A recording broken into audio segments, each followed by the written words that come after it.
നടിയെ ആക്രമിച്ച കേസിൽ ദിലീപിന്റെ ജാമ്യം റദ്ദാക്കണമെന്ന ആവശ്യത്തിൽ പ്രോസിക്യൂഷൻ നൽകിയ ഹർജി വിധി പറയാനായി മാറ്റിയിരിക്കുകയാണ്. ഹൈക്കോടതി സിംഗിൾ ബെഞ്ചിന്റേതാണ് തീരുമാനം.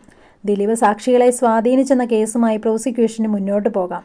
അതിൽ ഇടപെടാനില്ലെന്നും ഹൈക്കോടതി വ്യക്തമാക്കി. സാക്ഷികളെ സ്വാധീനിച്ചെന്നും തെളിവുകൾ നശിപ്പിച്ചെന്നും തുടരന്വേഷണത്തിൽ കണ്ടെത്തിയതിനാൽ ജാമ്യം റദ്ദാക്കണമെന്നാവശ്യപ്പെട്ട് ക്രൈംബ്രാഞ്ച് വിചാരണ കോടതിയെ സമീപിച്ചെങ്കിലും ഹർജി തള്ളിയിരുന്നു.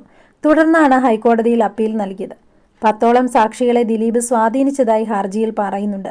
ദിലീപിന്റെയും കുടുംബാംഗങ്ങളുടെയും ഫോണുകളിലെ നിർണായക വിവരങ്ങൾ നശിപ്പിച്ചു. ഇക്കാര്യങ്ങൾ വിലയിരുത്താതെയാണ് വിചാരണ കോടതി ആവശ്യം നിരാകരിച്ചതെന്ന് ക്രൈംബ്രാഞ്ച് ആരോപിച്ചു. കേസിലെ വിചാരണ ഏത് ഘട്ടത്തിലാണെന്ന് അപ്പീൽ പരിഗണിക്കുന്നതിനിടെ ജസ്റ്റിസ് സോഫി തോമസ് ആരാഞ്ഞു. അന്വേഷണ ഉദ്യോഗസ്ഥന്റെ എതിർവിസ്താരമാണ് നടക്കുന്നതെന്ന് പ്രോസിക്യൂഷൻ വ്യക്തമാക്കി.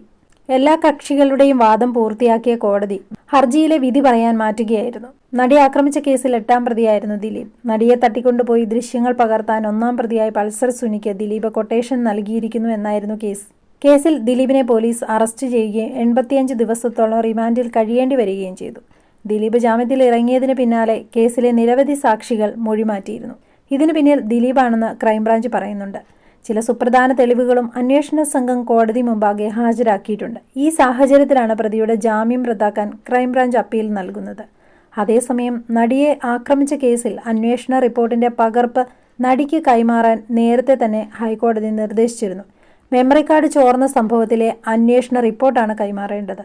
നടിയുടെ ഹർജിയിലായിരുന്നു ഉത്തരവ്. പകർപ്പ് വേണമെന്ന ദിലീപിന്റെ ആവശ്യം കോടതി അംഗീകരിച്ചില്ല. ജസ്റ്റിസ് കെ ബാബു അധ്യക്ഷനായ സിംഗിൾ ബെഞ്ചായിരുന്നു ഹർജി പരിഗണിച്ചത്.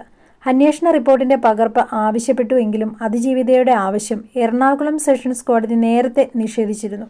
ഇതിന് പിന്നാലെ അതിജീവിത ഹൈക്കോടതിയെ സമീപിക്കുകയായിരുന്നു. ഹൈക്കോടതിയെ സമീപിച്ചതോടെ അതിജീവിതയ്ക്ക് റിപ്പോർട്ടിന്റെ വിവരങ്ങൾ കൈമാറണമെന്ന് വിധി വരികയും ചെയ്തു.